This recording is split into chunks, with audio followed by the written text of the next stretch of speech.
Okay, so let's see this data. So we have this data, and so what will each digit do? Each digit will tell you whether the data contain digits. Okay, now if let me change the data, S data say. Okay, it contains alphabets. So S data is alpha, right? It is giving true because the S data contains alphabets. Now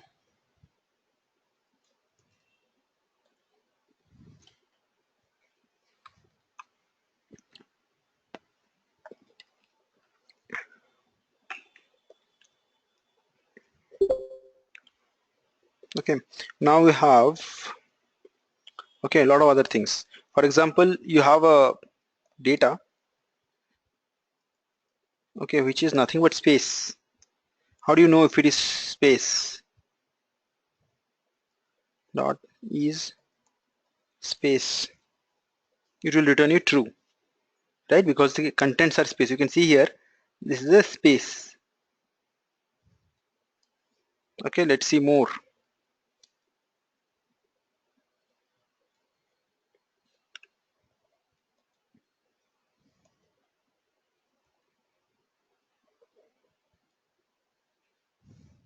Okay, so you have more things here. For example, uh, want to suppose you have a string. This is good as data upper. It will convert that into uppercase. So is everybody fine with the audio? I hear one complaint. Sandeep, you can try reconnecting your jack. I mean headphones or something. Everybody else sound is clear, right? Yeah. Yeah, I have a question. Sure. Shoot. Hello. Yeah. Yeah. Yeah, actually, is alpha means alphabet should be like sequence or what? If any string means it will check is alpha or anything else is there. Okay. If any string we have given means is alpha will. Yeah. Carry on.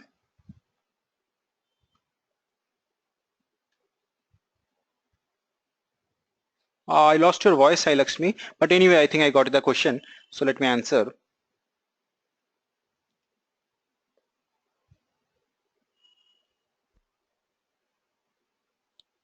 Okay. So is alpha means, see, let's see this. Right? You want to understand, Sai Lakshmi, you wanted to understand is alpha will check for all the strings, right?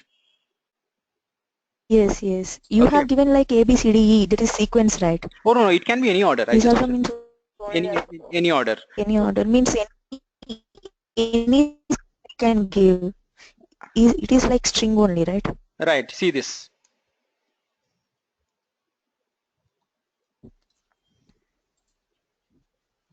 Got it, right? Yeah, yeah, got. Thank you Oh, so much. sure. Okay. So you have something like upper. Okay. And if you have uppercase, you can use lower to convert into lowercase. But keep in mind whenever you're doing this, none of this will change the string. String at any point of time won't be changed. Okay. It is not getting changed anywhere. As data, still the same. Okay. Nothing is getting changed here. Now you have there are a lot of other things here, but I'll go to something which is more useful again as data 2. Okay, suppose you have a string like this. Okay, you see in as data 2 you have a sorry you have a preceding white space and a trailing white space, right? This is something what you get from network or from forms or wherever, right? So generally the best thing should be to do a strip here. Strip will remove all the white spaces before and after the word. Okay, strip. You can see here that the before and the preceding and the trailing white spaces is gone from here. But again the s data is not changed. If you want to change s data, you typically have to do like this: as data to whatever is the variable dot strip.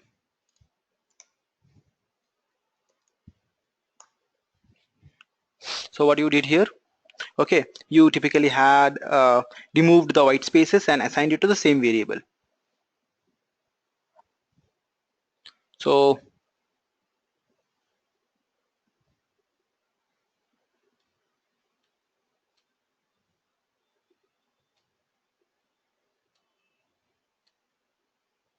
okay, so anybody has idea about floating numbers? How to identify? Just a very interesting interview question actually. Okay, so how do you identify if a given string contains a floating number or not? Everybody understood my question? Suppose raw data is for taking user input, raw input.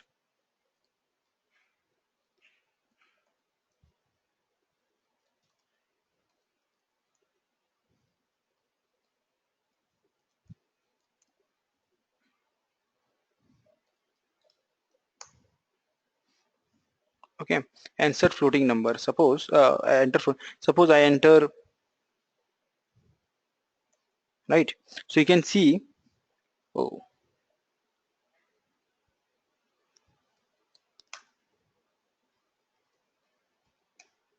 okay, you can see f is a string, right?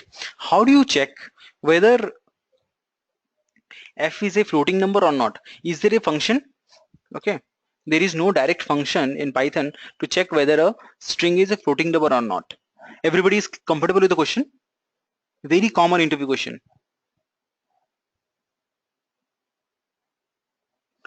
Is decimal?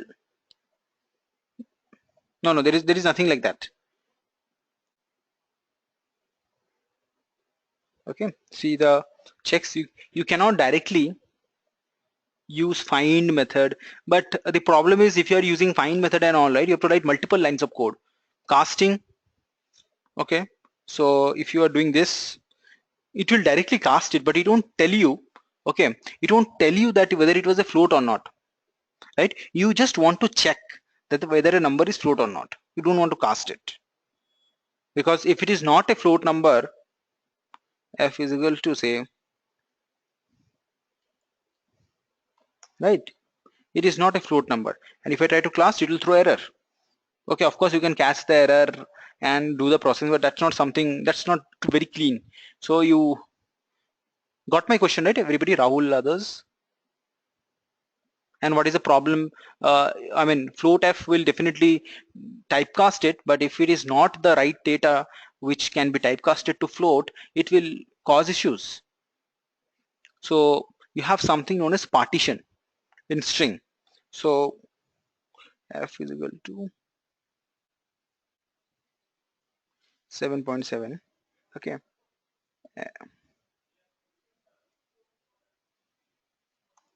okay, so what you do is f dot partition.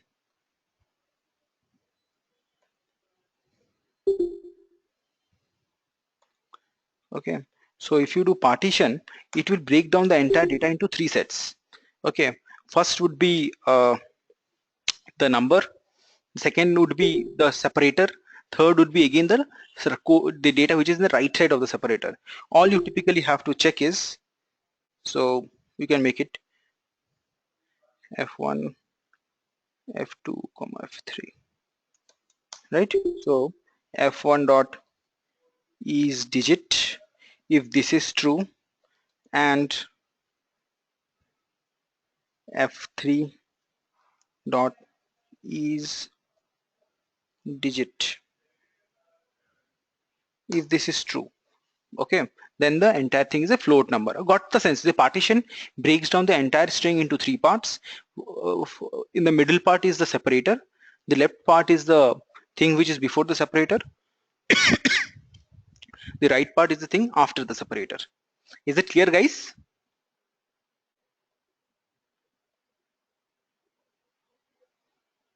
How about others? So okay, we'll do more interesting things. This is just the beginning. So I know it's been an hour, so let's take our well-deserved, 5 minutes break. Okay, after that, we'll again start with other things. So how I want some feedback now. So how is it going? Any input from your side?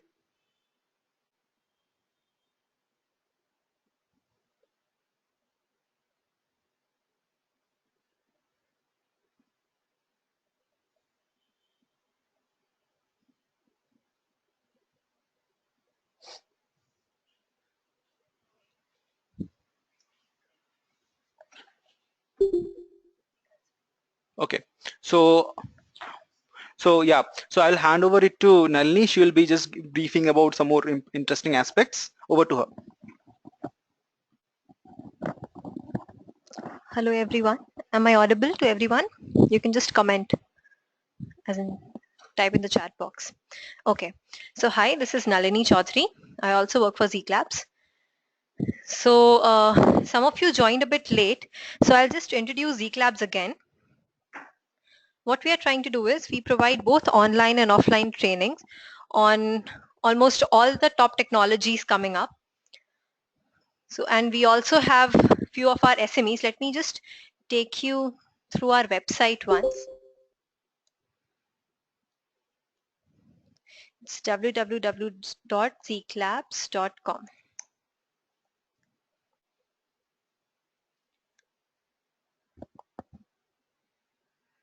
Okay, so this is our website. So these are the courses that these are the things that we offer. We have people from Bangalore, you can come visit us at our learning center. It's located near Brookfield ACS layout. Others who are not from Bangalore can also attend sessions and classes. We also provide online classes. Along with that, we have a new section here. If you see SME, if you go here, SME is nothing but subject matter expert. So these people are, see, if you just scroll down, these are our SMEs.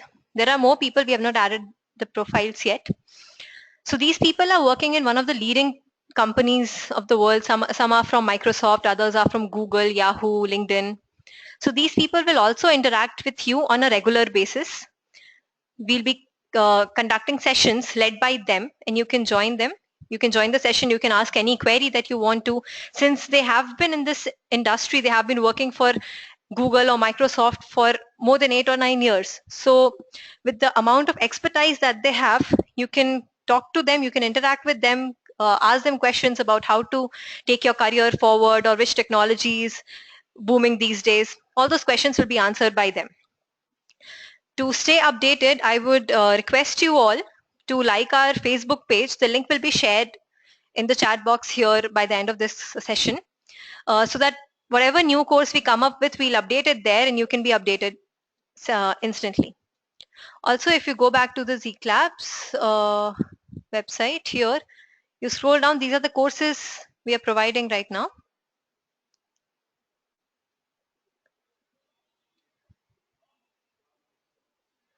Yeah. So if you want to enroll for any of the courses, you can just click here, provide in your details, and you'll be enrolled to the course. We'll get back to you after that. So you can drop your queries here in the chat box if you have any, and please give us suggestions on the session of how so far how is it going and everything.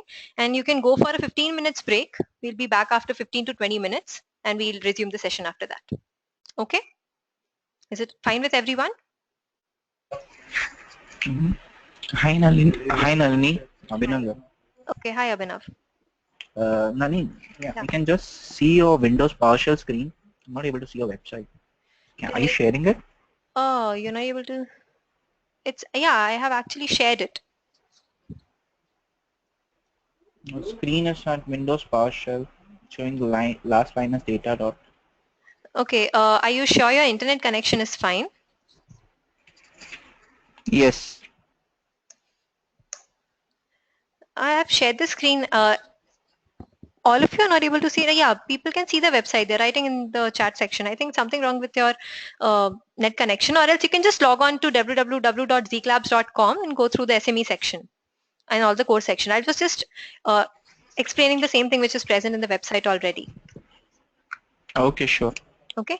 And just a second, Rahul, I think you posted a query saying that machine learning course is not yet available. It is available.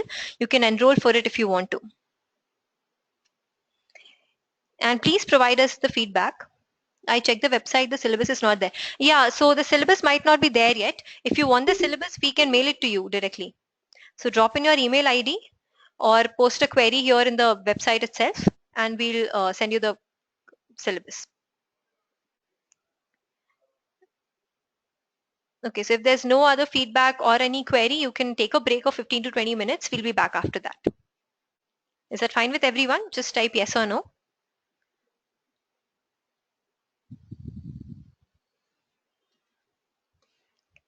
Okay. Do you also provide combo courses?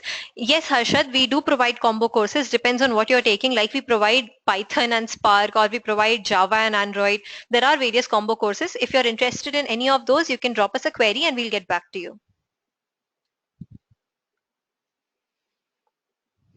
You're most welcome, Harshad. Okay, then we are going for a break.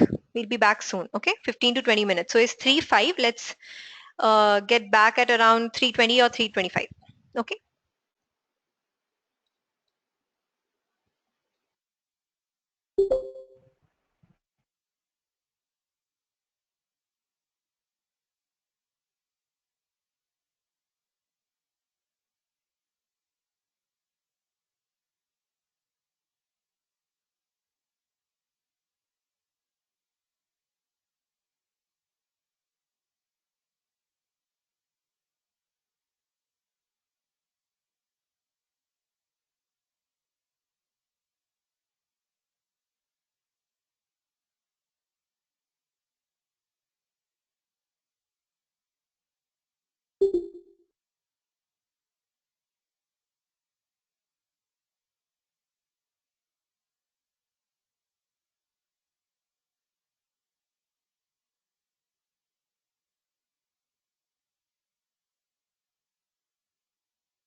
Hello.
Hello everyone, I'm Nalini.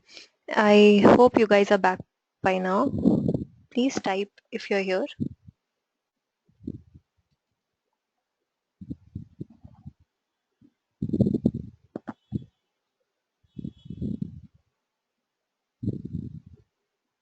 Okay. So only 3-4 people are back. Where are others? It's almost 3:25 now. Yeah, it's 3:25 now. Anyway, we'll be starting in the next 2 minutes. Before we start, there are a few things that I want you to please follow. Please mute your mic while the session is going on. If you have to say something, you can unmute it. And another important thing is, as per the company policy, please do not send private messages to each other. You can send a private message to the organizer, but not to the other participants. It's a request, so please follow it. Okay, thank you so much. So your session will be starting in another 2 minutes.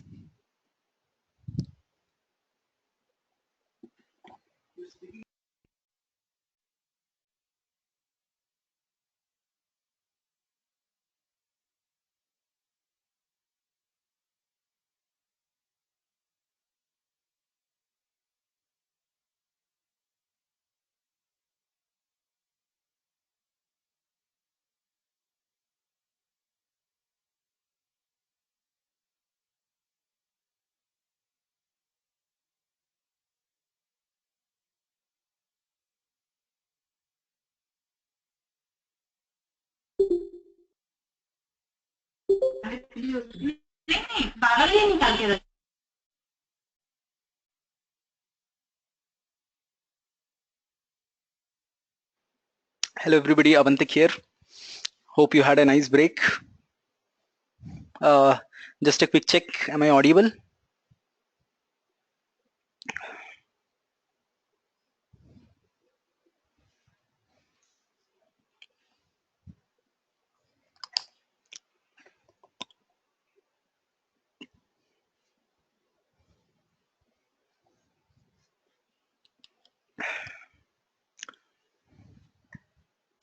Cool, let's proceed further.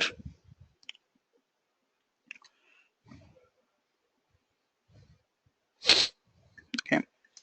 Now string, few more property of strings are, it is immutable. Okay, strings are immutable.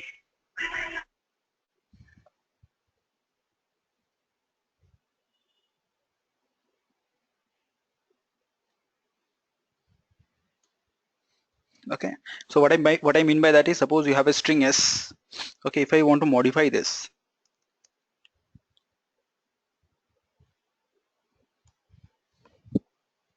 right, you cannot change what s contains.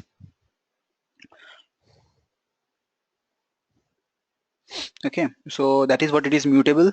You cannot change what s contains, but you can change what s points to. Hello world, here I come again to meet you all. Okay, so you can see here, I couldn't change what s is pointing to. Rather, I couldn't change the string to which s is pointing to, but of course I can change what s is pointing to. Is this clear, everybody? What is immutability of strings?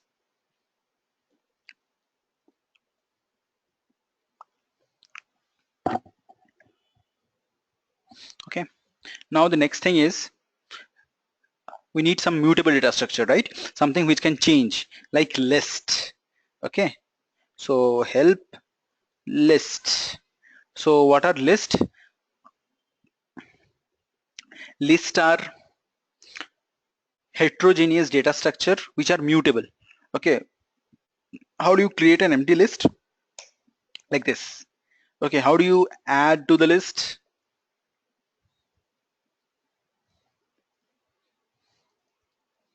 Okay, you're adding to the list. How do you add more to the list? You're adding to the list. L. Okay, you can see here, this list has two elements. One is a string, one is a number. This is mutable. What I mean by that is,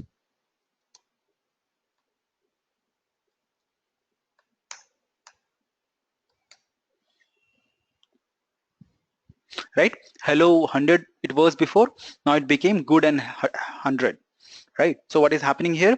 It is a mutable data structure. Clear what is list? List is a mutable data structure. It's a heterogeneous data structure. It is like, you know, array also, you can imagine, but it can grow in size. So if you want to add more element,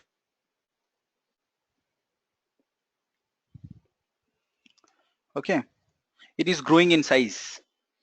You can see that, right? If you want to delete element, I'll show you all the cases, but everybody got an understanding of what is a list? And to see all the functionality of list, what you do is help list.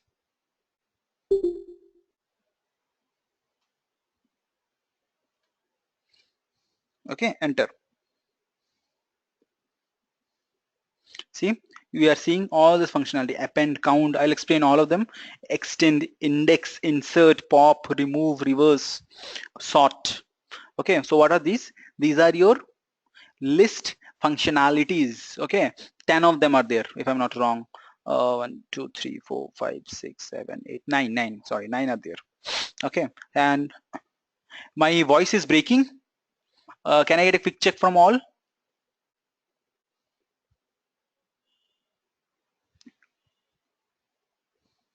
How is my voice? Can I get a...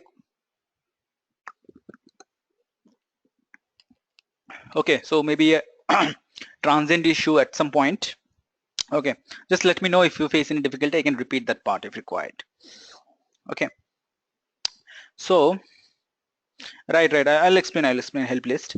So help list is similar to what we saw for you know, string. Help list is a way by which you can see all the list functionalities. Help list.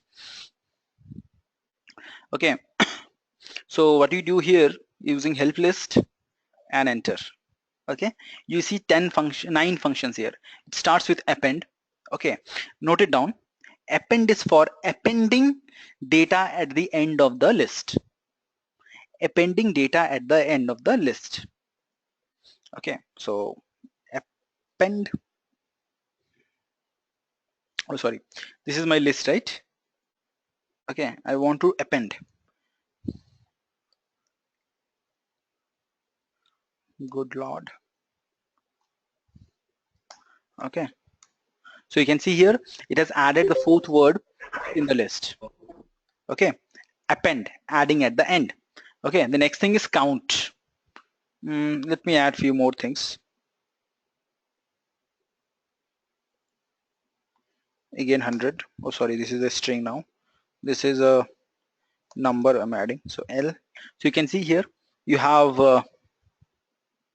200s here, right? Mind it, this is not a number, this is a string. So if you do L dot count 100. Okay, so you'll get 2 here. 2 is the number of time 100 is appearing in the list.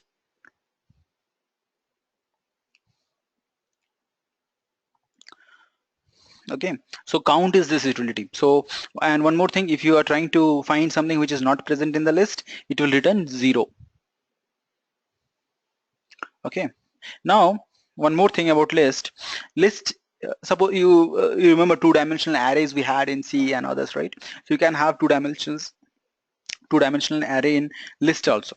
Okay, for example,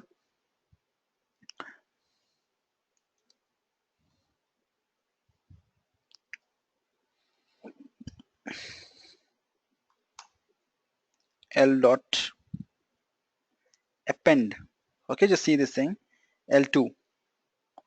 Okay, so L2 is another smaller list, L is a bigger list. L append L2, you do L. So what is happening here? It inserted that entire list here. See, this is the entire list. And to suppose I want to get the last element from the list, this thing still works. L minus 1, it will give you the last element. Okay, and if you want to get the last element of this list, you get 400. Is this line clear to all? List inside a list, and how you are accessing that element. Cool.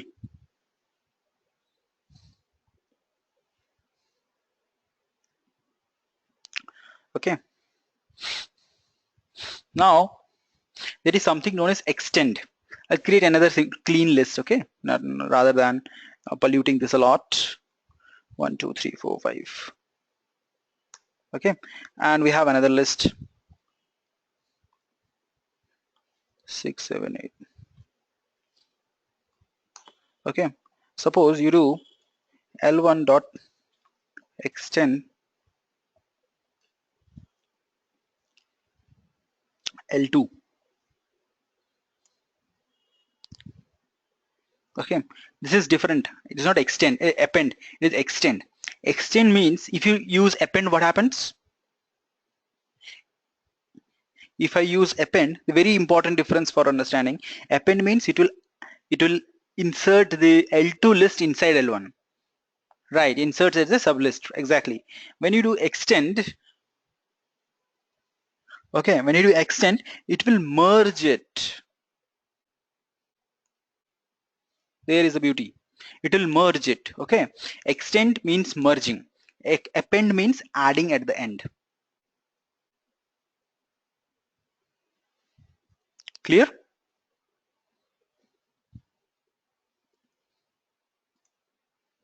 Yes, no. Extend won't sort, but for sorting we have another function. Okay, you can see here. Where is it? Yeah, sort. Suppose L1 is the list, right? Now is it sorted? It is apparently sorted, but that is not what has happened because of extend. It has sorted because the data was naturally sorted.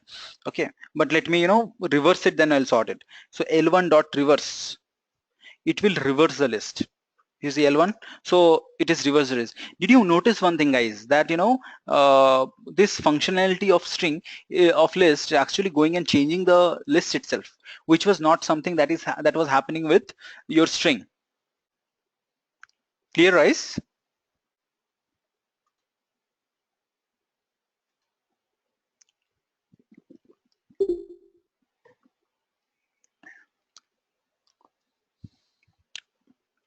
Okay, so reverse will sort the list. Now now we have L1 reversed here. Okay, now if you pass L1 dot sort, it will end up sorting the list. Got it? What is sort, what is reverse? Okay, now you have three more important utilities: insert, pop, remove. Insert is for L1 dot insert. You pass the index number here. Say you want to pass 3 and some data. Okay, L1. You see what is that it has done is it has inserted this number like 1 lakh in at third index. 1 2 3 at third index it will insert. Okay. Right, that is insert. In insert, the first data that you give is the index number. Second thing is L1 dot, okay,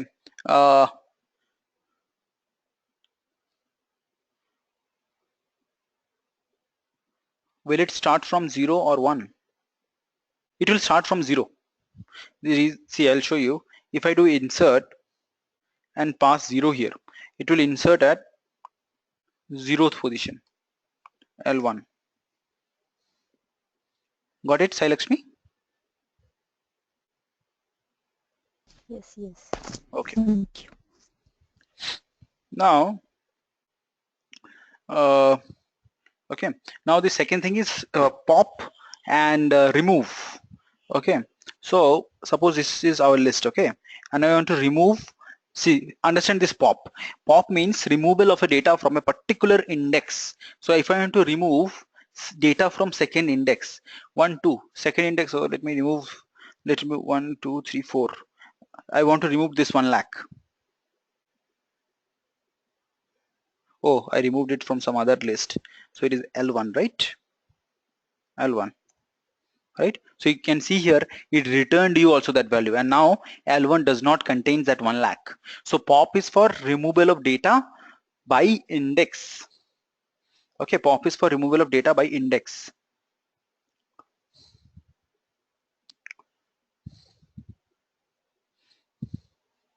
Next thing is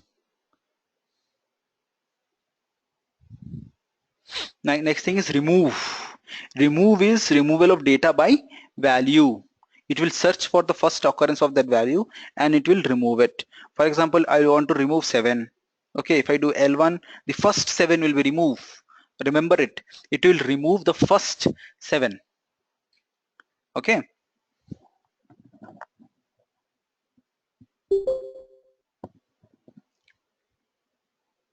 It will remove the first 7. Okay. So with this, we have now decent understanding of how to use list. Lists are, mutable data structure, and we'll see few more things in string now, because now I'll be in a situation to explain the one of the most important, functionality of string, that is your split and join, which I'll explain in few minutes. I want to remove more than one value. I want to remove all. Okay, I got few questions. If you have to remove all the 7 uh, at a certain time, so what you do is, see, in any programming language, removal is a slow process. Okay, so they don't want to provide you in APIs which you can remove right away. Okay, so what you have to do, you have to write a loop. Okay, where the remove, suppose it is trying to remove 7 now, it is successful. Now it is trying to remove 7, it will throw an error. Okay, so we'll write this sort of code. Well, what will happen here, if you try to in a loop, you'll try to remove all the 7, and once it starts throwing error, that means there is no more 7, you stop. That is how you do it, Abhishek. Is it clear? In a loop, you'll try to execute remove as many as time possible.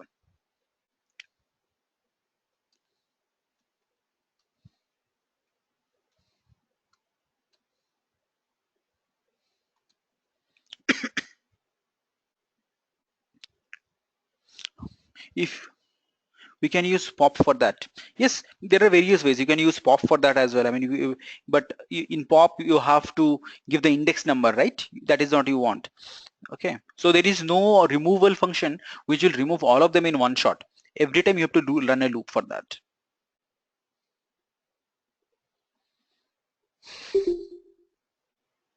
Okay, for directly removal of all the data, there is something little advanced which I'll be talking about today. I doubt tomorrow I'll be talking about it. Exactly, filter. I was about to say that, yeah. So there is this is functional part of Python. So filter will remove the things, filter out the things we effectively don't want. Good job, Pratik. So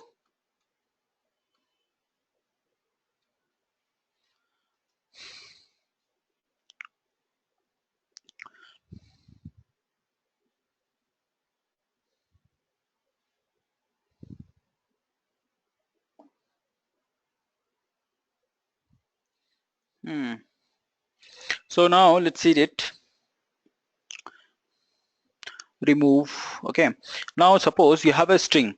Okay, I'll show you one small example. Suppose we have a string like, I love my India. Suppose you have a string like this. Okay, so s dot split. What will this do? This will break down. This is the string utility which will break down the string into words. You can see here, I love my India.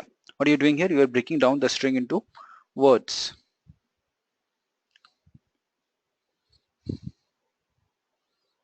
Okay, and what is it returning? You can see it is returning it is a list, right? So apparently now I'm not saving it. If I do this, so you can see the content now. It is a list.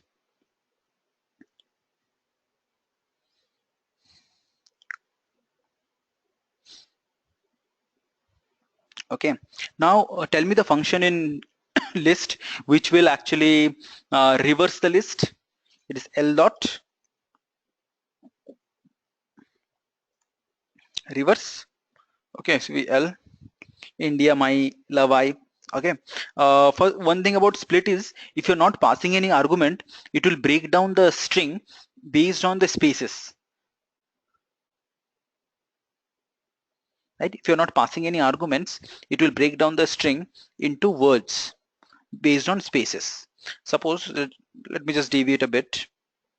D is equal to This is good. Let me change the sentence. This star. Okay, star. Now if you do d dot split,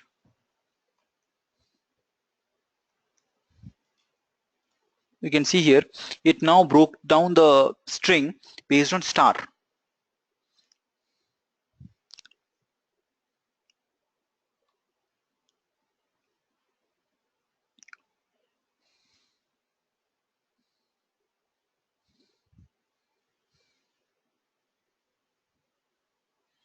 Is it clear, guys? What is split? Can I get some yes, no, or it is little overwhelming?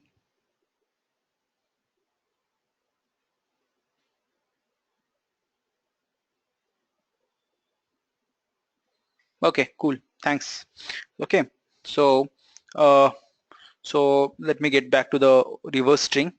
L, how to break if it has not how to break if it has double quotes. Suppose this is the string. Huh?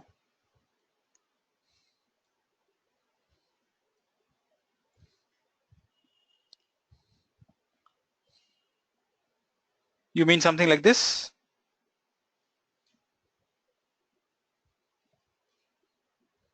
Pratik?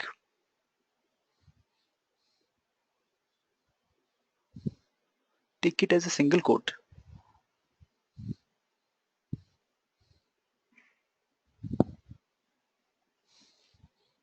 I'm not sure. Can you write the string in your chat window? Okay. Just write that. I'll take it further from there.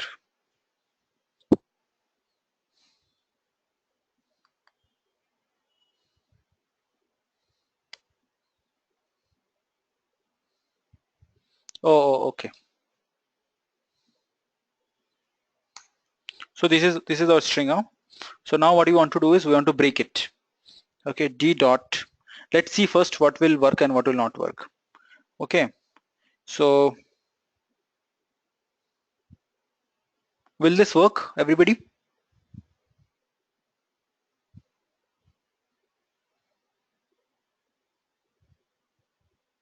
I'm waiting for some answers. Yes, let's see how many people are saying this will work, and this I as of now got only one vote that this will work. Thanks for showing confidence. How about others?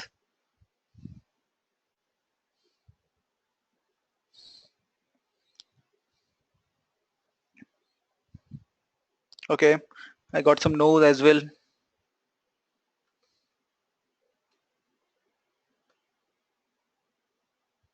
More no's. Let's see. So it works, right? Okay, because your double quotes, whenever the relation between single quote and double quote in Python is as long as there is no confusion, right? As in this case, as long there was no confusion, if you write double quote inside single quote, it means the same thing, right? So is it clear to all? Pratik, Sai Lakshmi,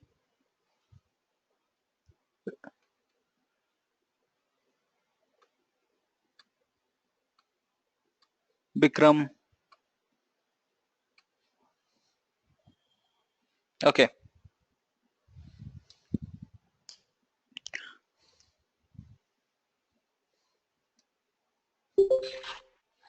I believe this is clear to all.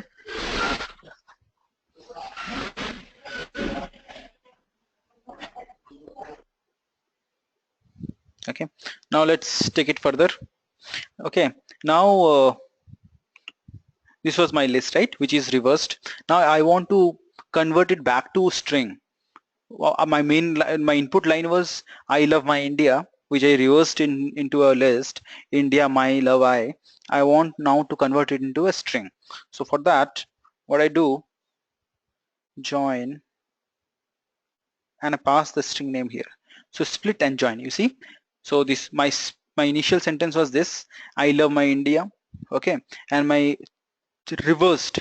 Okay, so if I put it in a nutshell, if I have a string like this, I love my India. So first thing that you do, your objective has to create the reverse list, not the, don't reverse the word, just the list, just the string. So what is the first thing that I do? Split, it will create the list, right? After this, do a reverse. Okay, after this, do a join, right? Here, there it is. Is it clear? Very common, very initial interview question. Okay, so zekeLabs as such, provides interview preparation for the people who want to change technologies and all. So we provide a lot of such tutorials. Okay, let's see. Uh, let's see this. Okay, so split and join was one of the most important things that we'll be coming across. You have more data structures, but before I go there, okay, uh, okay, I want to, let me see if I have Sublime text.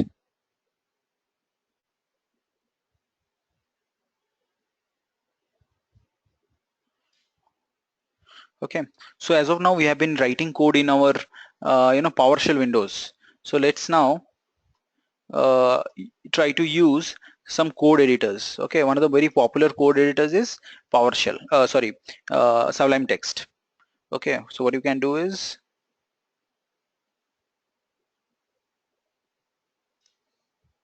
go to this Sublime Text. Okay, go here.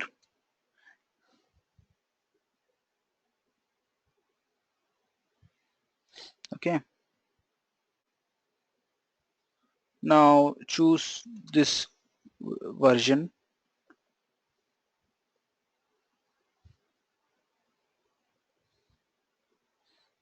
Okay, you can continue the same with me.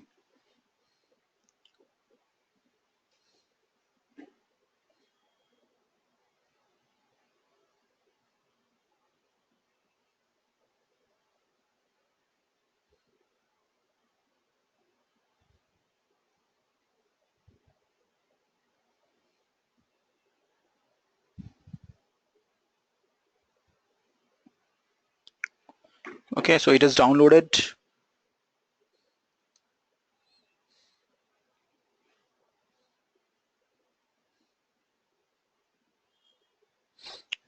Click on this. This is one of the good Python editor. Okay, so generally people have questions that what are the other editors and all. You can use PyCharm and all, but I would to as a beginner, if you are at all, you can stick to this Sublime Text. Good enough to support most of the features, free and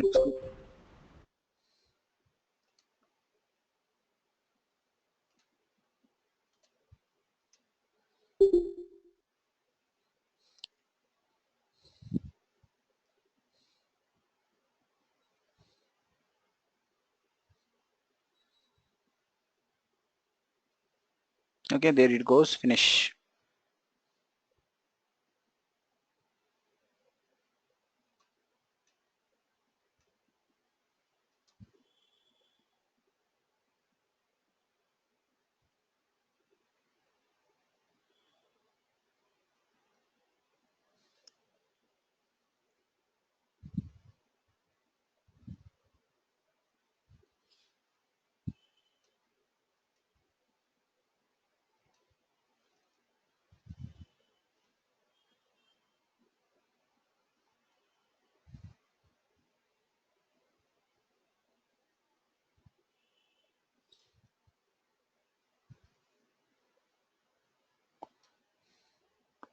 Okay, so this is the,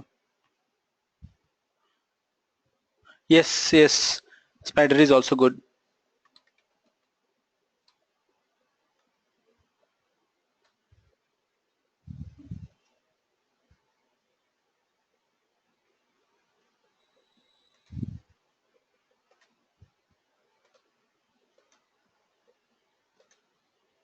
Yeah, there it is. Okay, so to increase the font size, which I'll do, control plus plus. First let me create a hello world.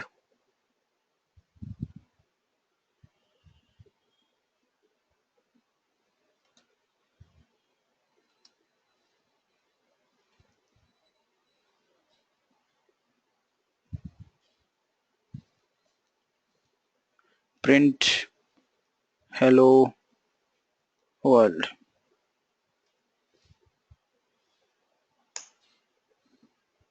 You can see here.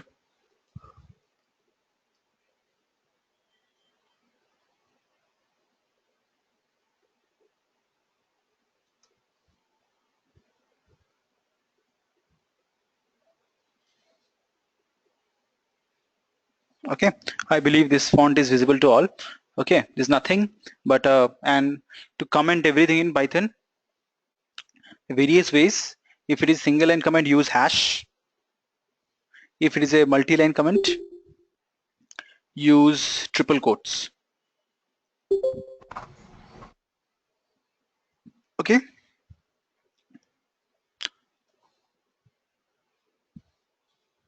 okay, so now let me write little bit of control flow code and make you comfortable in case you are new to this. Okay, so I'll write the program name. First is take number, take data from user until he gives number. Okay, so that's what I have to do. So while true. Okay, so see, while true means it will execute till the time it will execute infinite, so our breaking condition will be inside it. Okay, now take user data, raw input, enter data. Okay, now if data dot is, don't today I'll explain it, is digit, break, else.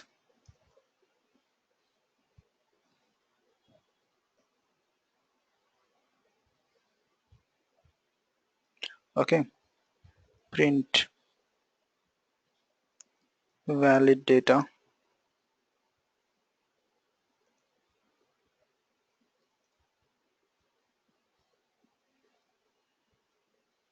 Okay, let's see what happens now. Okay, see this data is digit. What will this return? True if the data that is received from here is digit, false if the data is not. So as soon as it receives a data which is not a digit, it will break. Okay, so let me try and execute this.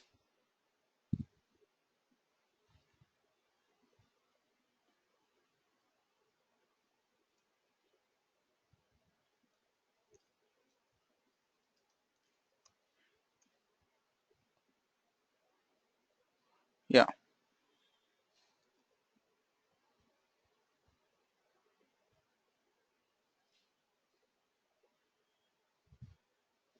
Python first enter data, right? Right, valid data, valid data, valid data, valid data. But as soon as I give some invalid data or some data which is not a digit, it stops. Right, very simple program. Is it clear? First looping conditions. Okay, now I will introduce you to the one of the most powerful operator in Python, the in operator. The in operator.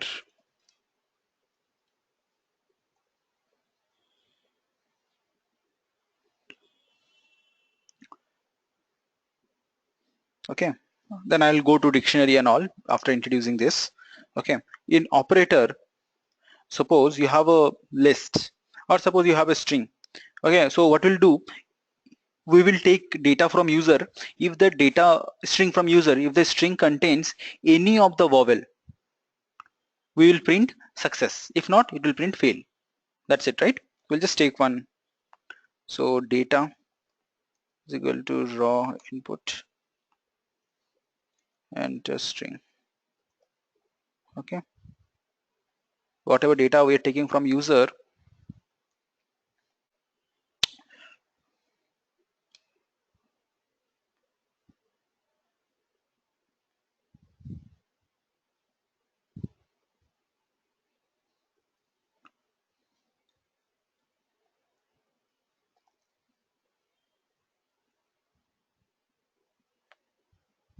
so let me just write one way for chn data. Okay, one of the use case, there are lot many use, there is one of them. Okay, let me try executing it. Okay, enter string, say a b a w a and okay, so you can see here every time it took one character and it's printing here.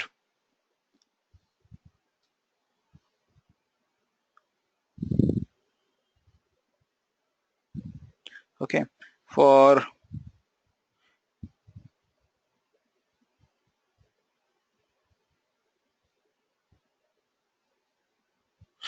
okay, and okay, so this is one way. You are scanning through all the elements. Now you have another way. Suppose you have a list. Hello world. Okay, you want to print all the elements of the list. For word in L, print word.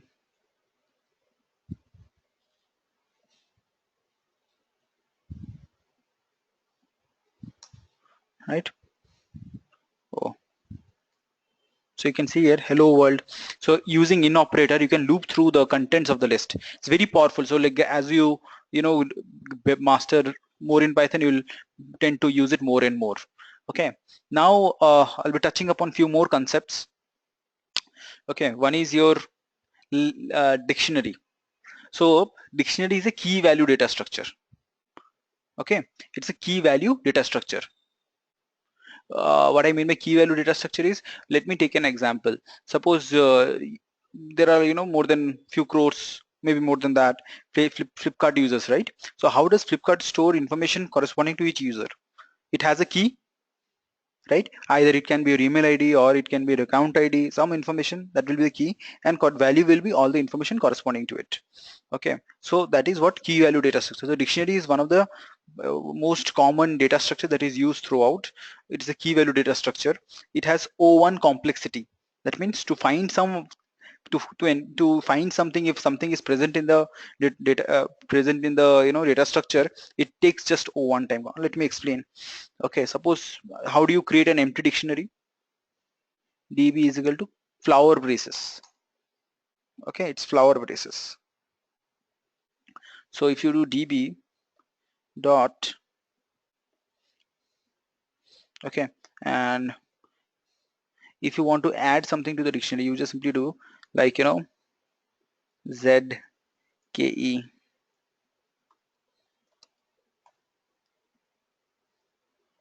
Okay,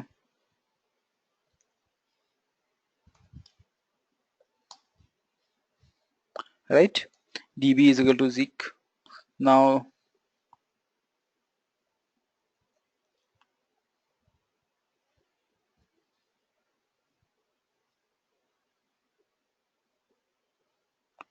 Jack, right? So if you print dictionary, you can see here there are two types of data. One is corresponding to labs, one is corresponding to this. Okay, labs. So if you want to print information corresponding to labs, you don't have to scan through an entire dictionary. You all have to do is this, right? You don't have to scan through entire dictionary. All you have to do is zekeLabs. If you're storing this data in a list, you have to scan through all the elements of the list, isn't it? Okay, now you don't have to. That is what O1 complexity means. To find something, if that is present there in dictionary or not, all you are spending is very small amount of time. Okay, is it clear, guys, what is dictionary? I'll talk a lot more things about it. Okay, but I need a quick check. Is it clear? Everybody is able to follow me?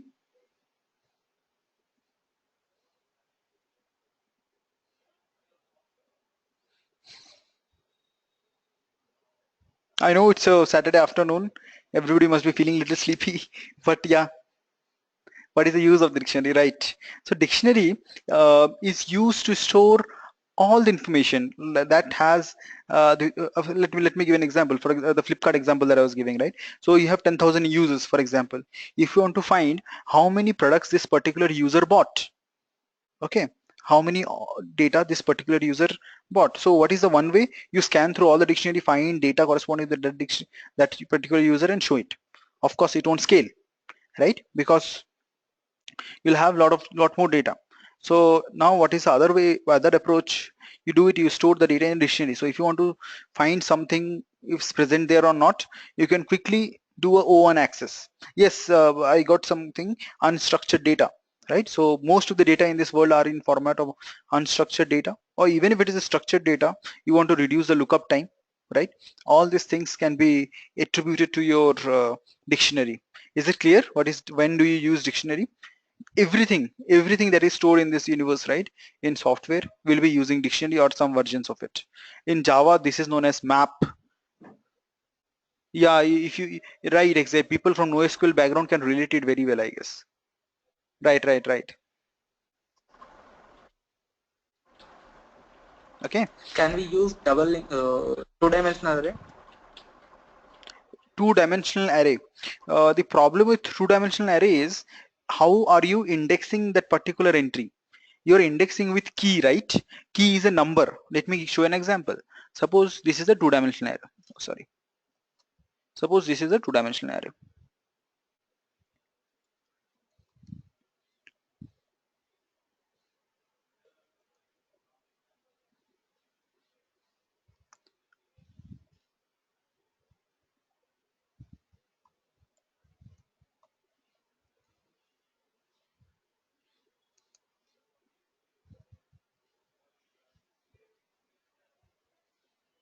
ABC, right? This is a, right. If you are using this is a two-dimensional array, if you have to find out how to what are the numbers corresponding to ABC, how will you do it? You have to scan through all the elements of two-dimensional array. Okay, so what will be the complexity of the algorithm? The complexity will raise to very high numbers, right? It will be n square if it's a two-dimensional array, n cube it is a three-dimensional array, right? So your lookup time will be very high. Okay, so that is why two-dimensional arrays or list, right, this is nothing but implementation of list, is not suited for this purpose, because you will spend a lot of time looking for the data, right? And for this situation you have dictionary. You just pass the key here. This things are key. Okay, these things are key. So if you pass the key here, you can automatically get the entire data without scanning the data, without scanning the entire data. Is it clear to all?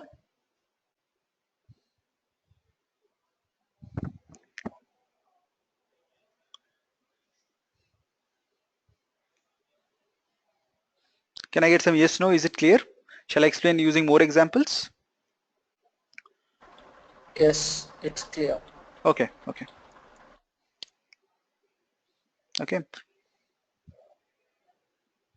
Okay, so let me take one. There is some more request. So let me take one more example. Say suppose you have 30 students in the class. Okay, now suppose you are storing marks for each of the student. Okay, you're storing marks for each of the student. Okay, now suppose I ask you, I am external. Okay, well, how much marks did Mr. XYZ received? What is the traditional way? You'll scan from the top to bottom. okay, and find out, okay, where is this person, and it will take you depending on the number of students, right? The lookup time will grow directly proportional to the number of students. Everybody agrees with this? For 30 students it may take 5 minutes, for 100 students it will take 20 minutes, right? Okay, so what is the best approach? Okay, to you, what you can do is you can store each of the student, like suppose there are 1,000 students, you store all the students based on their alphabetical name, right? If all the A goes to, you can remember your school registry book, right? A goes to A page, B goes to B page, C goes to C page, and so on. So if you are somebody is asking for Birbal, you'll go to page with B and find out there, okay, this is the marks that he got. Got it, right? So this is the concept of hashing. This is the concept of dictionary. This is the concept of key value pair. Is it clear to all?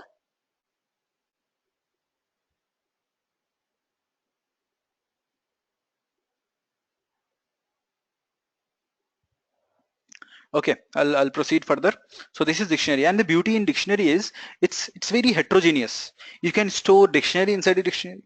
You can store I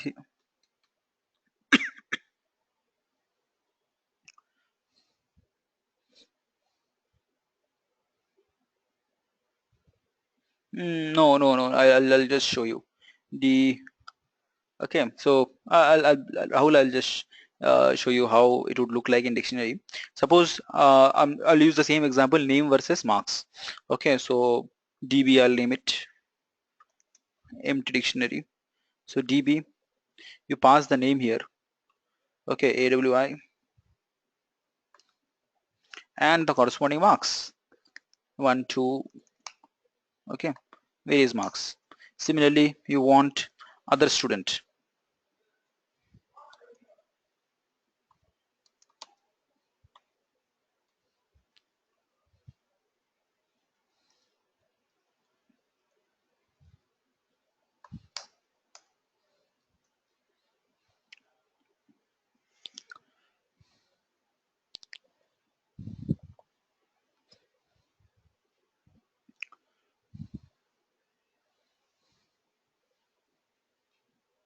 Okay, now if you want to print all the details of student AWI,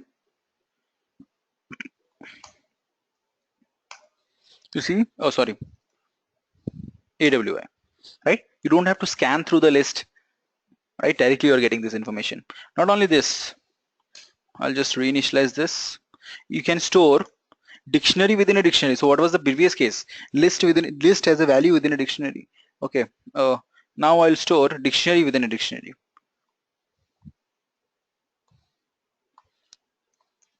Okay. How it will come to a constant time complexity, because at least the key need to be standard. So how this key thing works, right? I believe this must be a question in everybody's mind. How does key thing works? Okay, so this AWI, BW, these are keys. Okay. In Java, Hello. Yeah, tell me. whether it will be doing hashing, some kind of, Yes, it yes, will it be will. doing hashing or like similar to Java. Right, it is similar to what you see in Java. It will be doing hashing. Let me explain. Okay, here the key here, BWI, AWI, each is converted to using a function. I'll show you. If you do help str, okay, here you will see some hash code. Where is it? Yeah, hash. Everybody is able to see this. This will convert any string that you pass to a number. Okay, and using that number, your hashing your dictionary will find out which particular entry does it need to look up. So it effectively boils down to O1 complexity. Is it clear? This is the function. So any object, I mean, just I'm not sure if will be. So any object, if you want to make it a hash key, you have to implement this function hash, because from that object you need to get the number. Using that number only you will be able to access a particular entry in the hash table or in the dictionary. Is it clear?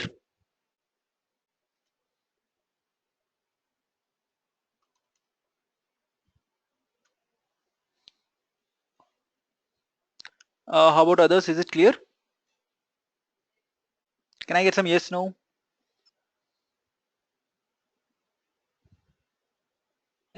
with the hash key, I need to do the string comparison also, right? See, if I have AW and WIA, suppose if I have a key, hash key same for both the things, then also I need to do one string comparison over there, right? Once I go into that particular hash key.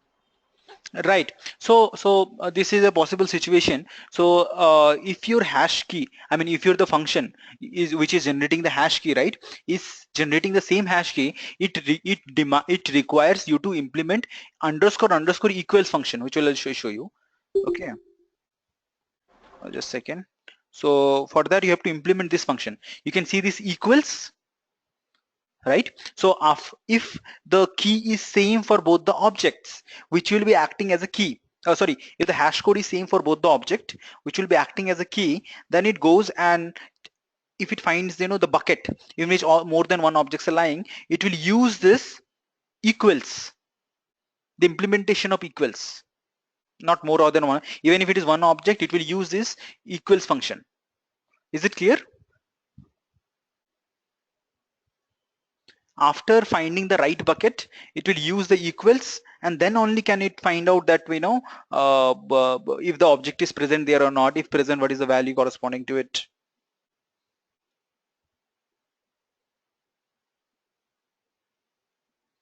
Anybody? Then Who? how you can say it is a See, how to ensure that something is constant? Okay. See, internally, what happens is, if you have, see, first level you got it right. The first level, the algorithm itself will make, see, hash code, the generation of hash code, right? It won't be, it won't be that random. Okay, it will make sure that, you know, there is very minimal amount of collision. The situation you are talking is about collisions. Okay, so these collisions is when there are two data which falls into same hash code bucket. Okay, when two data falls into same hash code bucket, there are various ways. Yeah, there are various ways by which this is resolved. There are various algorithms. Okay, one of the most popular algorithm is you again do second level of hashing. Okay, in your second level hashing, it is again not looking up something. Okay, this is one of the, in your second level of hashing, after falling into the same bucket, it will use second level of hashing to find which one category does it fall in. After it finds in, it is all set. Other approach to save memory is you can have binary trees. Okay, I may be a little deviating from the topic, but since this is something that everybody is always interested on. Okay, so what you do is you go to that I mean, when there is a collision, you go to the binary tree implementation of it, and then your lookup goes log n. Okay, this is all that is happening after collision. Okay, so your algorithm, how you are handling it after collision, what Python provides you is more or less O1. Okay, which is because it is implemented, it has implemented that using hashing, the second level of collision as well. Okay, see, when you say algorithmic complexity, right, it means that, you know, it widest possible cases, this is the work, this is the result that it has provided you for huge number of test cases. Okay, then only you can prove it, right? You don't prove, of course, theoretically proving yes, it is 99.99% O1 hashed O1 complexity stuff. But going beyond that, okay, there are certain cases, like, you know, let me talk about in Java. I mean, just a parallel technology in Java. If you see Java 7 and Java 8, they have lot of changes in internal implementation of collections, similar to map, right? And so these things keep on happening. But traditionally, if you qualify, okay, that is a O1 level algorithm, because more or less for wide range of test cases, this is the result we have seen for this. Is it clear?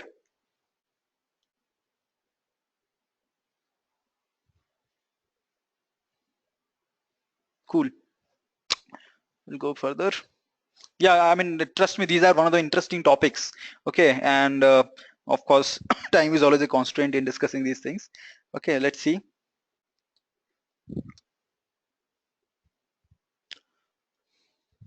Okay, so I was talking about dictionary within a dictionary. Did I really write it? No. So suppose DB, so DB, here the name is AWI.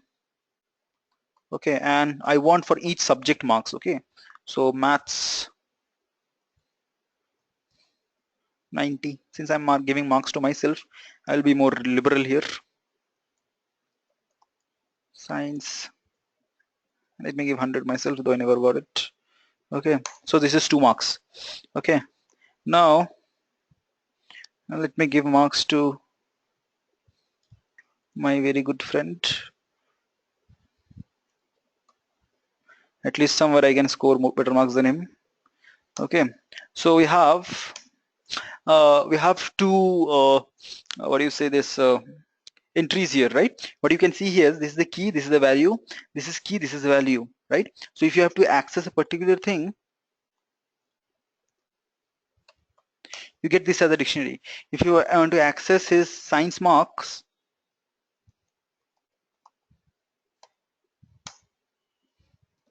right? So right, so you can see how you're accessing dictionary within a dictionary.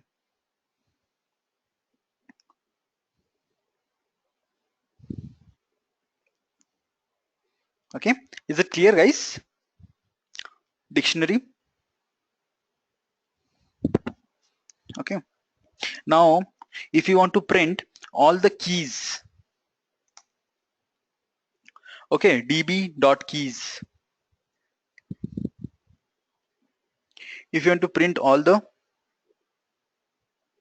values,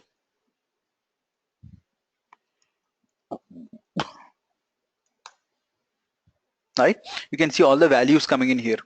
Okay, but just take care, a few things you need to make it a point here, that you know d keys cannot be, should be unique, cannot be repeated. Okay, that means I cannot have same keys multiple times. If I'm trying to use the same keys, it will overwrite the contents. Okay, if I try to use the same keys, it will overwrite the contents.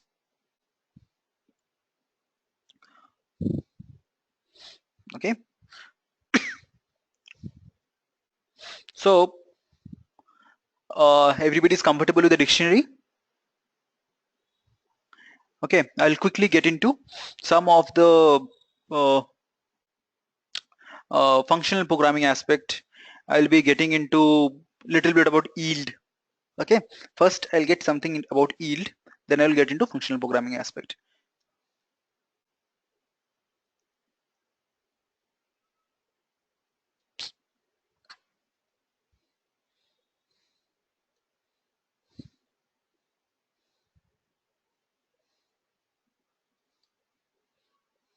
How to sort dictionary which has month name as the, how to sort. So there is something known as sorted dictionary.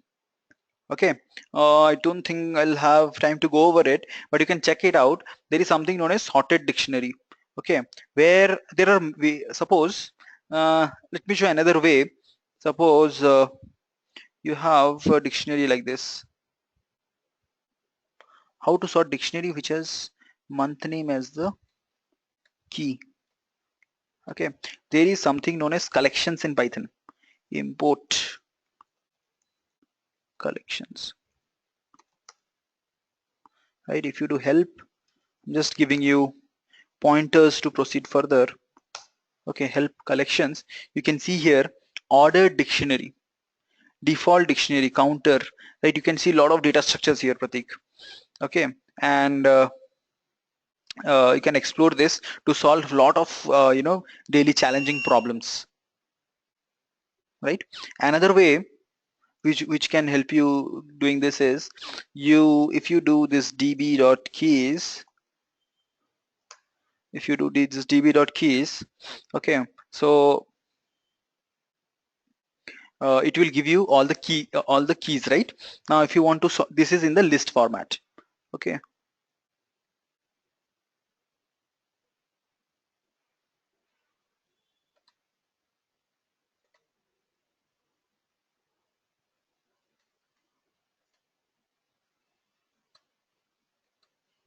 तो connection हो गया. Oh shit.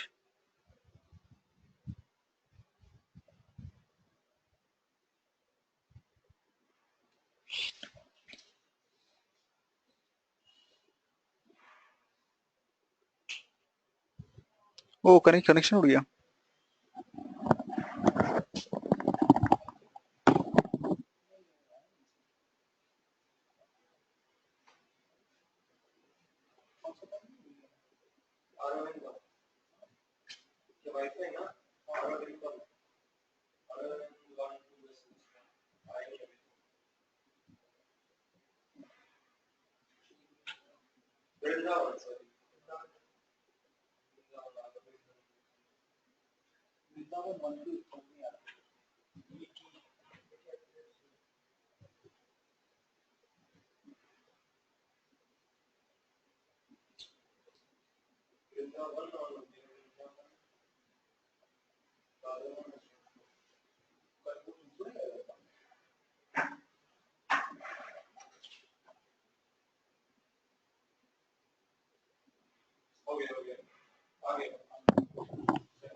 Yeah, sorry guys, there was some network glitch. So just a quick check, am I audible?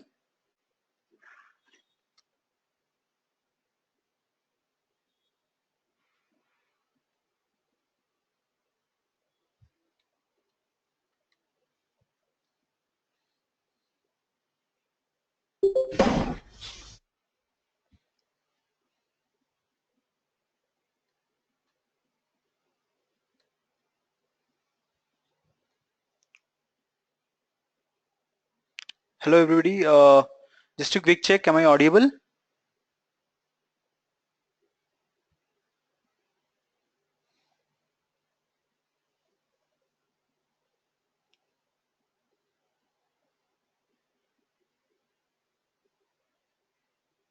Okay, okay.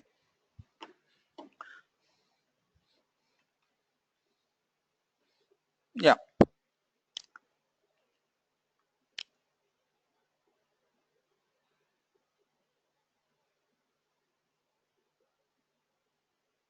Okay, so I was talking about these collections. You can explore this to, there are various ways. Okay, one is uh, you can store the keys in a list, you can sort it, then can fetch data from the dictionary in the order you have it in your list. That is one of the common way. You can also explore the collections library here.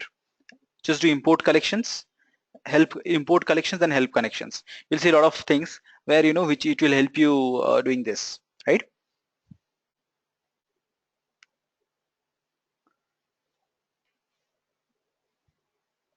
Okay, so I have around 20-25 minutes. So now let me talk about functional programming part of it. Okay, suppose I have a list, and this is something that I'll use extensively tomorrow in our Spark class. Okay, so thought of introducing this. Okay, suppose you have a list, say list data is a number. Okay, your list like this. What you want to do here is you want to convert each element of the list to its multiple of 2. Okay, so what you do is map. Okay. Okay, and prior to that I have to introduce one more thing. Sorry, I forgot the lambda functionality. What is lambda? Have anybody heard about it before?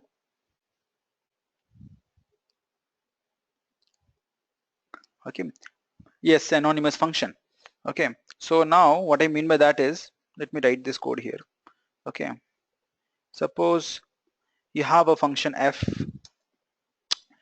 Okay, lambda x into 2, x into 3. Okay, so print f and you pass 4 here. Control S, control B. You can see what happened here. Okay, you can see what happened here. It actually, you passed this 4 here. Okay, what is this line? This line actually created a function without name. Okay, anonymous function, which takes one argument, okay, whatever you pass it here, and returns product of the 3 from that argument. Okay, so let's write it down in English. Takes one argument and returns product of 3.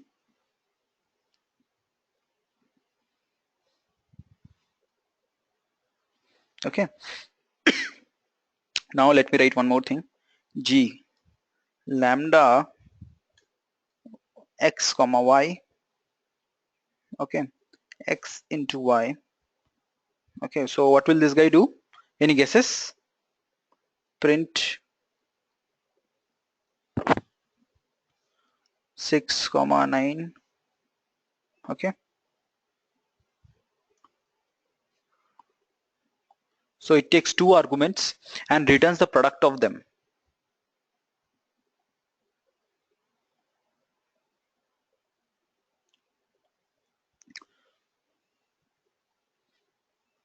Getting a hang of lambda?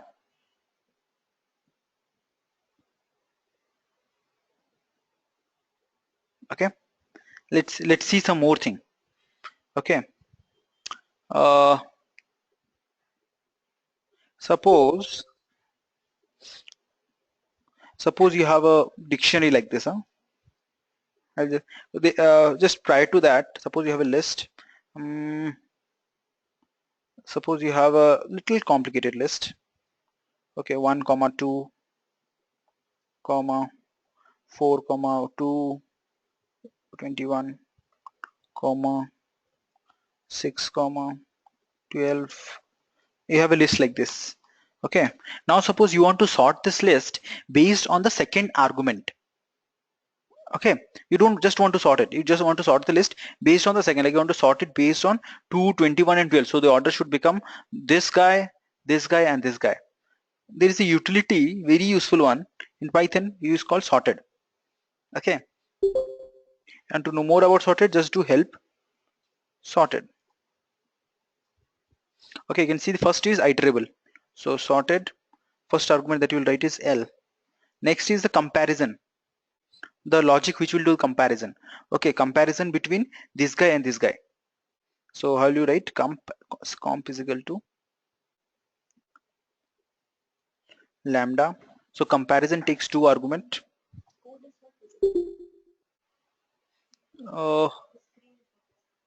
My screen is not visible to all.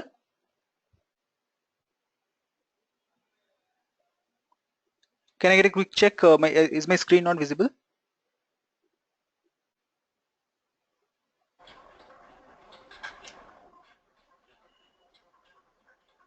Yeah, I'm just trying to reconnect if a few people are facing issues. How about now? It's fine. My black screen and my blue screen both are visible, right? Okay. So here the comparison, it takes two arguments. Okay. Is my black screen visible to all?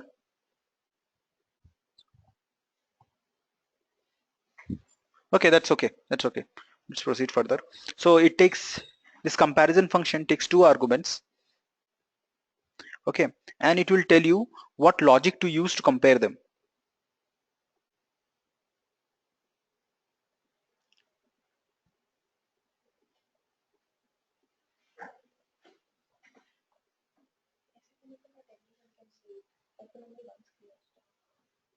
Okay, even now.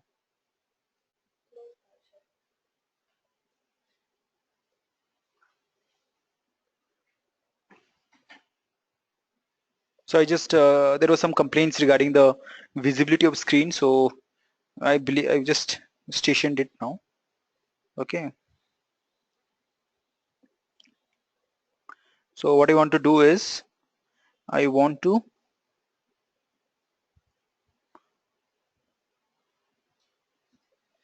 okay,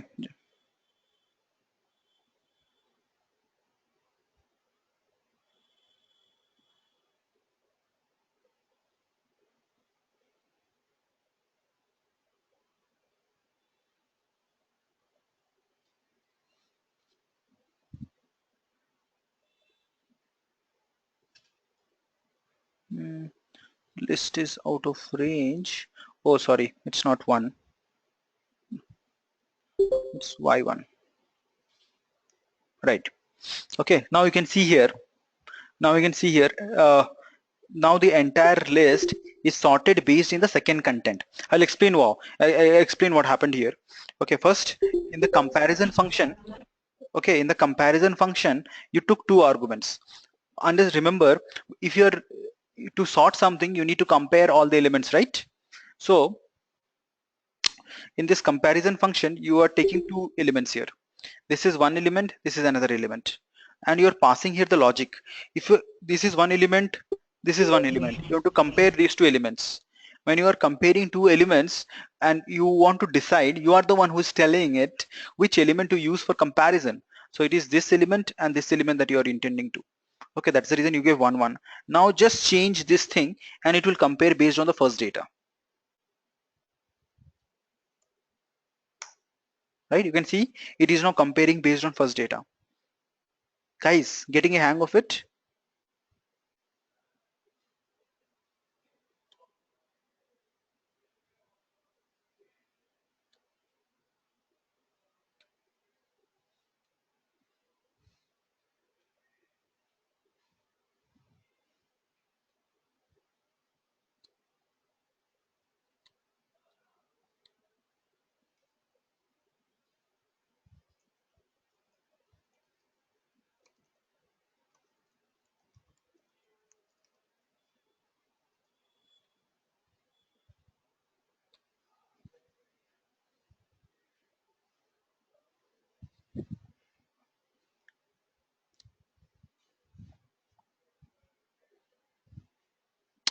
Okay,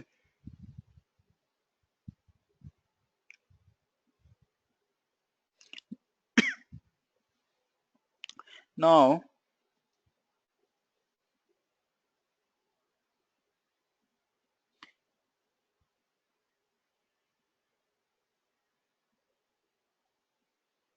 okay, so this is the sorted utility. Is it clear to all? Okay, here you're passing the condition. So this lambda function, so the two things are very important for tomorrow's session. One is lambda, how powerful it is, and you are seeing it happening here. Okay, sorted is something, you know, which is already there in Python. Okay, so let's see one thing more. Suppose you have a list. Where is the other list? Suppose I have a list like this, huh? Okay, using this map function, what will happen now is it will take each element, do processing of each element, and return it there.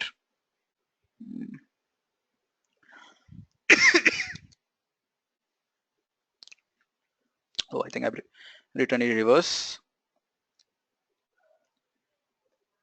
Yeah, so you can see here in just one line, this was the previous case. In just one line, what you're doing it is multiplying to all the elements.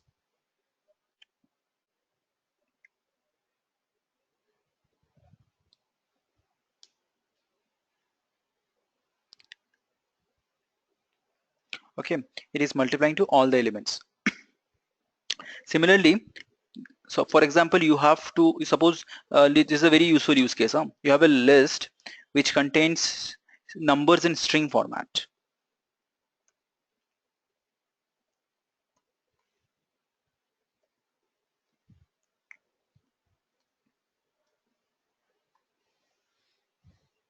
You have list which is number is string format. Okay, now if you do map, okay, what is the way to convert a string into a number?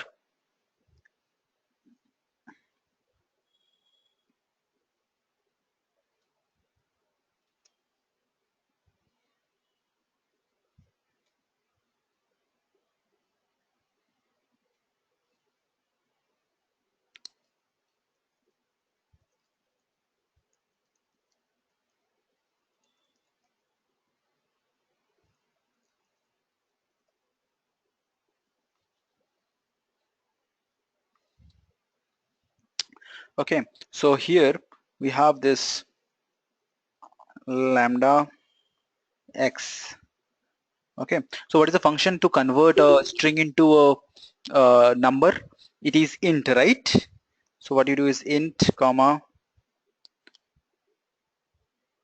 okay, and the list name,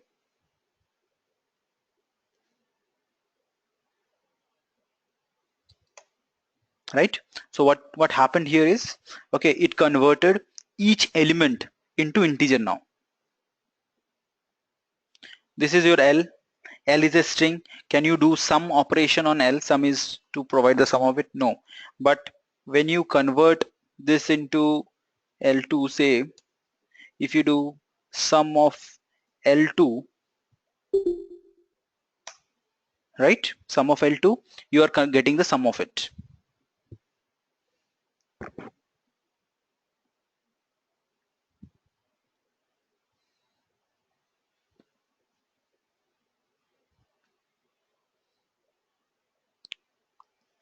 Is it clear, guys? Okay.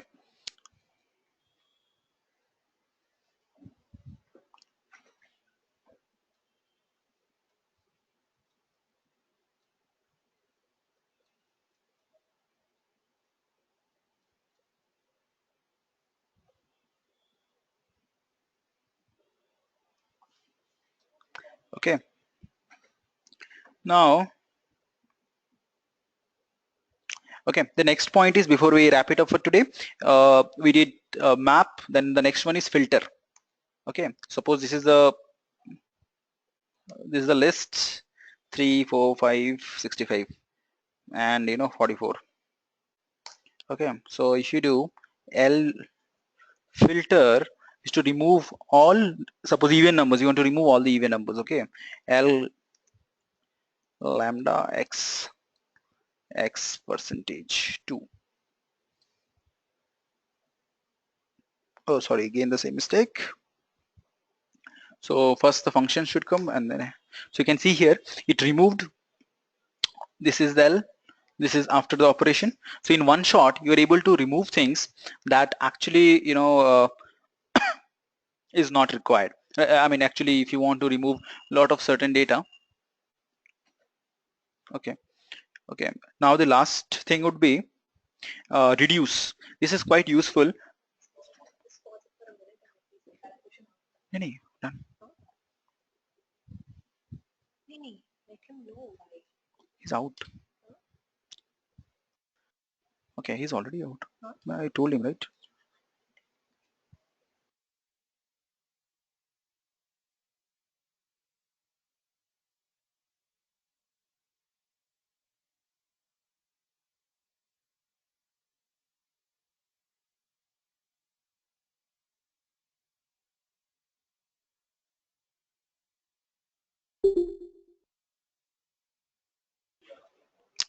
Yeah, so the last thing, that is reduce. Okay, so here suppose you have a list like this. Okay, I want to find the sum of them. Reduce lambda. Okay, reduce means it will do both the operation here, x plus y. I'll explain it. Okay, and comma, and then your L. Right, so what it did here, it actually took two arguments. Reduce takes a function which takes two arguments, and it will process this. First time it will take 3 and 4. Sum is 7, 7 plus 5, 12, 12, 65, 77, 77, 44. It's 121, I guess. Yeah, so here it is. So this it will be very much clear tomorrow. Okay, the filter reduce part, where we'll be extensively using this thing in our Spark part of it. Okay, and this is a kind of a lot of times used in Spark code. Okay, so what we have is reduce. Okay, just hold on for a minute. We are almost done with this, and there will be some exciting discussion that will happen now for not more than few minutes, and then we'll be taking here from now. Okay, and just to get some more data points from you. So how was the understanding today?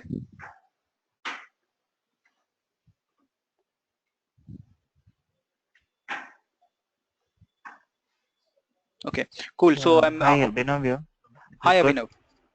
Oh, thanks Yeah, Abhinav. it was great. Yeah. Okay. Okay, I'm handing it over to Nalini. She will explain a lot of things with this aspect. Yeah. Hello everyone, I'm Nalini. So I hope you like the session. And thank you so much for joining the session and being patient with us for 3 long hours. We got few complaint from few people that someone was disturbing them. So we've taken action against that person. We have removed him from the chat, and we'll make sure that from tomorrow onwards, a person cannot send personal chats to others. So we are very sorry for the inconvenience caused. We'll make sure this never happens again. We have taken strict action against the person, so you don't have to worry about that. And we assure you that this will never happen again. Okay, fine. Coming back to the course, I'm sending you a link. It's a feedback form. It would be great for us if you could just spend few more minutes into it and fill in the details. Based on the details you fill in this form, we'll be sending you the course material. Whatever has been taught today, we'll send you the slides of it with the detailed course material. And tomorrow we have another session. It's a continuation of the session. Python has been covered today. Tomorrow Spark will be covered. You'll receive an email from one of our team member. He will send you the course detail for tomorrow, the syllabus and everything that will be covered tomorrow. So please attend tomorrow's session as well. The link will again be shared 15 minutes or half an hour prior to the meeting. Hope to see you tomorrow again. Happy learning. And let me know if you have any concern or query. Thank you.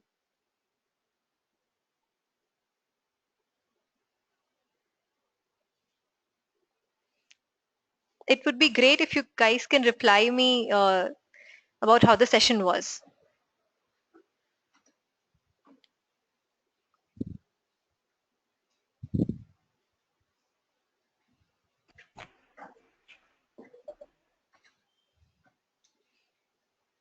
Okay.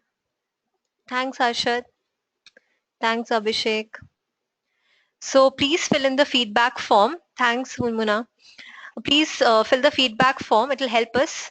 And based on the details that you fill in the feedback form, we'll send you the course content as well, the course material. Okay, so we're ending the session now. Please fill in the feedback form and send it to us. And thank you so much for your time. Where is the form? It has been sent to you in the link itself by Arman. If you can see the link, I'll ask him to share it again. Arman, can you please share it?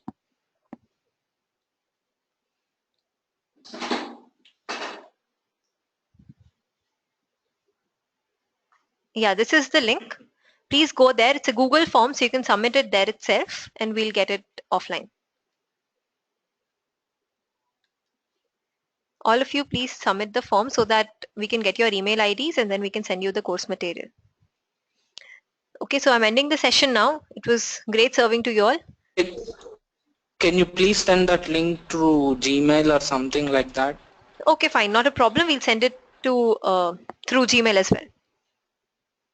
Sure, Okay. sure. Thank you. Thank you so much. And tomorrow, same time, I'll send you the link 30 minutes prior to the meeting. See you tomorrow, guys. Happy learning. Thank you. Thank you. Bye-bye. You're welcome. Bye.